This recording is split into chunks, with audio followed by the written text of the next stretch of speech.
Here is another poem by A.E. Housman entitled 8 o'clock. He stood and heard the steeple sprinkle the quarters on the morning town. 1, 2, 3, 4, to marketplace and people, it tossed them down.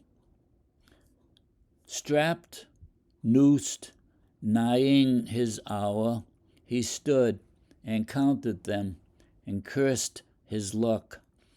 And then the clock collected in the tower its strength and struck. Okay, so it's a short poem, but it has a really powerful effect. And I'll walk through this and then go back and read it again.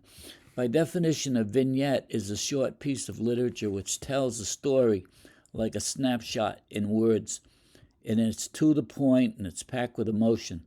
It should express a certain moment, have a setting, characters, and an object. And the point of view can be of any person, such as the first person, the narrator, the person in the story is telling it. Third person, told as an observer by the author. He did this, he did that. Or omniscient, and that's the same as the third person. The only difference is that we get into the mind of more than one character, and we know things that the characters in the story don't know about each other, but we do. So that's all-knowing, but it's still third person. The author's telling the story about those characters. 8 o'clock is only 3 sentences long, and it meets all these characteristics.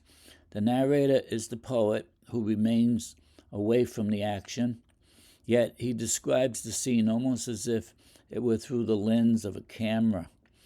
We, the spectators, have a panoramic view of the nameless character awaiting his execution while the town goes about its daily affairs. We don't even see those characters, but the tower, the steeple spread down the sounds of the quarters of the hour on those people. So it sounds as though, life went on.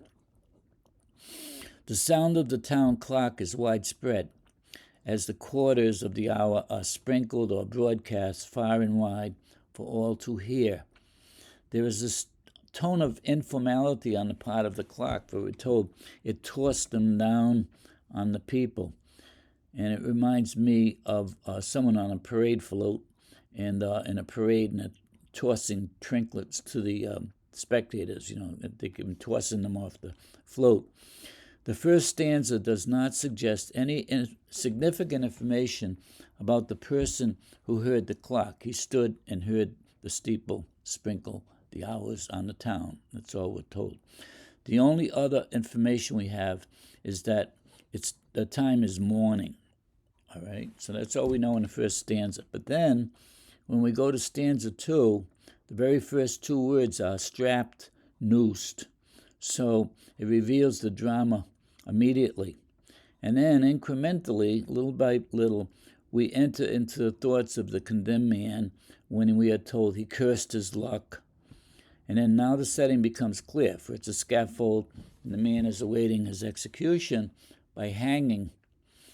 The early hour conforms with that of the time for public executions in England in the past centuries. So this is an English poet, Housman. Housman then shifts our attention to the clock in the last 2 lines. There is a buildup of tension in the way he draws out his sentence between the subject clock and the action verb struck. And between that, there's a number of phrases, words that create phrases.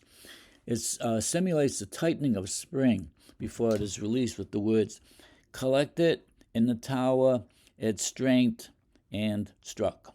One can feel the tension of the clock before it releases its clapper to strike the bell.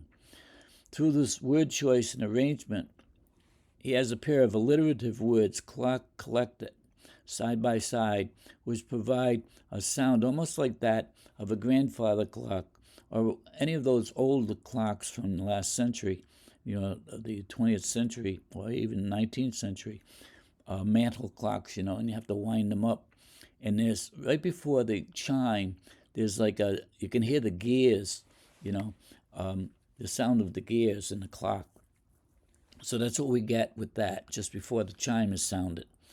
Moreover, the word struck suggests a double meaning when we consider that the condemned man is the victim of being struck down when the noose tightens around his neck and the platform opens up, that he's standing on, and he's been struck down. Another effective word choice can be seen in the word nighing his hour. Okay, his hour of death is coming, minute by minute, and then finally the sounding of the bell coming near. For a poem of 8 short lines conveying 3 complete thoughts, that's all there are in it, it's like 3 sentences, Housman provides the reader with a vivid snapshot of a dramatic event. The poem might be looked at as a vignette, as I started out with. So we'll go back and read the poem one more time. 8 o'clock. He stood and heard the steeple sprinkle the quarters on the morning town.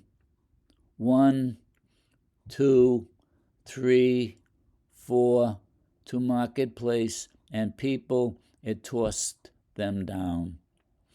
Strapped, noosed, nighing his hour, he stood and counted them and cursed his luck. And then the clock collected in the tower its strength and struck.